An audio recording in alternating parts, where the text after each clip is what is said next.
Hi investors, welcome to everyone.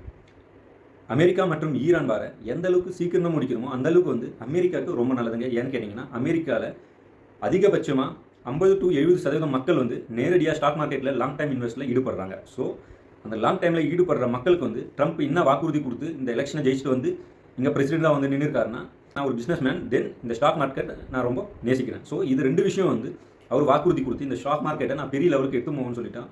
வந்து maximum number of people வந்து அவருக்கு சப்போர்ட் பண்ணி ஜெயிக்க வச்சு இந்த பிரசிடென்ட் சேரில் வந்து அவர் உட்காரச்சிருக்காங்க. பட் அவர் வந்த அப்புறம் அவர் செய்கிற காரியங்கள்லாம் வந்து அதுக்கு எதிர்ப்பாகவே இருக்குது. நீங்கள் பார்த்தீங்கன்னா வெனிசுலாவோட பிரசிடெண்ட்டை கைது பண்ணி உள்ளே வச்சார். ஓகே, அதுக்கு வந்து எந்த பெரிய பிரச்சனையும் வரல.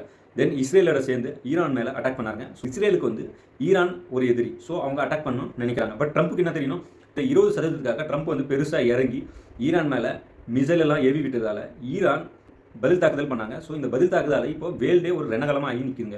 இன்னும் சொல்ல போனால் இன்னும் ஒரு 10-20 நாளைக்கு 2-3 வாரத்துக்கு இந்த போர் வந்து நீண்டுட்டு போச்சுன்னா இந்தியாவில் எனர்ஜி லாக்டவுன் வரைக்கும் வரதுக்கான வாய்ப்பு வந்து அதிகம். ஓகே, தென் இந்த விஷயத்தை இப்படியே விடக்கூடாதுன்னு சொல்லிட்டு ட்ரம்ப் வந்து ட்ரை பண்ணாரு. பட் ஈரான் வந்து அதுக்கு விட்டு கொடுக்கலங்க. ஏன்னா ஈரான் ஆல்ரெடி நிறைய அடிபட்டிருக்கு. ஓகே, ஸோ அவங்க வந்து இந்த போரை இவ்வளோ சாதாரணமாக விட்டு கொடுத்துட்டா நெக்ஸ்ட் மறுபடியும் 6 மாதமோ 1 வருஷமோ இல்லை 2 வருஷமோ கழிச்சு ட்ரம்ப் நம்ம மேலே வந்து படையெடுத்து வருவார்.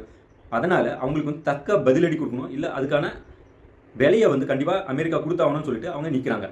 உள்ளூர் மக்கள் வந்து போராட்டத்தில் குறித்து ட்ரம்ப்புக்கு எதிர்ப்பாக வந்து கோஷங்களை எழுப்ப ஆரம்பிச்சிட்டாங்க. இப்போ அவர் என்ன சொல்கிறாருன்னா, ஸ்டேட் ஆஃப் ஹார்மோஸை நம்ம டிபெண்ட் பண்ணி நம்மளோட கண்ட்ரியை வந்து இல்லைன்னு சொல்கிறாரு. ஸோ யாருக்கெல்லாம் பிரச்சனையோ அவங்கெல்லாம் போயிட்டு ஈரான் கிட்ட நீங்கள் கன்சல்ட் பண்ணி நீங்கள் சமாதான பேச்சுவார்த்தை நடத்தி இந்த போரை முடிவுக்கு கொண்டு வாங்க. எனக்கும் இந்த போருக்கும் வந்து எந்த சம்மந்தமும் இல்லை, அண்ட் இந்த போரை வந்து நான் கண்டினியூ பண்ணுற ஐடியாவில் இல்லைன்னு சொல்கிறாரு. மேலும் வந்து அந்த போரை வந்து தொடுத்துட்டும் இருக்காங்க. ஸோ ட்ரம்ப்போட வார்த்தையில் ஒரு தெளிவு இல்லை. ஸோ இந்த போரை வந்து நீண்ட காலத்துக்கு தொடர்றதுக்கான வாய்ப்பு இருக்குது. கச்சா எண்ணெய் வராத நிலைமையில் கவர்மெண்ட்டும் என்ன பண்ண முடியும், நீங்களே கொஞ்சம் யோசிச்சு பாருங்கள். ஸோ கைஸ், இந்த எலெக்ஷன் முடிகிற வரைக்கும் எந்த ஒரு பற்றாக்குறையும் இல்லாமல் எல்லா விஷயமும் கிடைக்கும். எலெக்ஷன் முடிஞ்ச அப்புறம் இந்த எரிபொருளுக்கான டேக்ஸ் ஏறலாம், ப்ரைஸ் ஏறலாம், மற்றும் இந்த எரிபொருளுக்கான தட்டுப்பாடுகள் உயரக்கூடுங்க.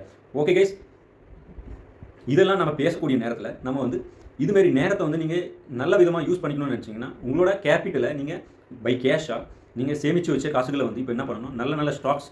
இப்போது 4 வீலர்னு எடுத்திங்கன்னா மஹிந்திரா அண்ட் மஹிந்திரா பெட்டராக பெர்ஃபார்ம் பண்ணிட்டு இருக்குங்க. அண்ட் 3 வீலர்னு எடுத்திங்கன்னா டிவிஎஸ் மோட்டார்ஸ் வந்து சூப்பராக பெர்ஃபார்ம் பண்ணிட்டு இருக்கு. கேபிள் கம்பெனி நீங்கள் எடுத்திங்கன்னா பாலிகேப் சூப்பராக பெர்ஃபார்ம் பண்ணிட்டு இருக்கு. தென் ஹவுசிங் ஃபைனான்ஸ் நீங்கள் எடுத்திங்கன்னா 2-3 கம்பெனி நம்ம சேனலில் நம்ம நிறையவே டிஸ்கஸ் பண்ணியிருக்கோம்.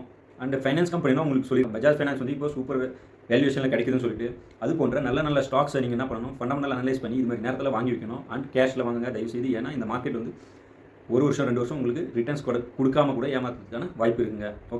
ஓகே கேஸ், இந்த வீடியோ உங்களுக்கு பிடிச்சிருக்குன்னு நினைக்கிறேன். தயவுசெய்து லைக் பண்ணுங்கள், என்கரேஜ் பண்ணுங்கள், கமெண்ட்டில் உங்களோட டவுட்ஸை மென்ஷன் பண்ணுங்கள், சேனலை சப்ஸ்கிரைப் பண்ணிட்டு பாருங்கள். தேங்க்யூ ஃபார் வாட்சிங். பாய்.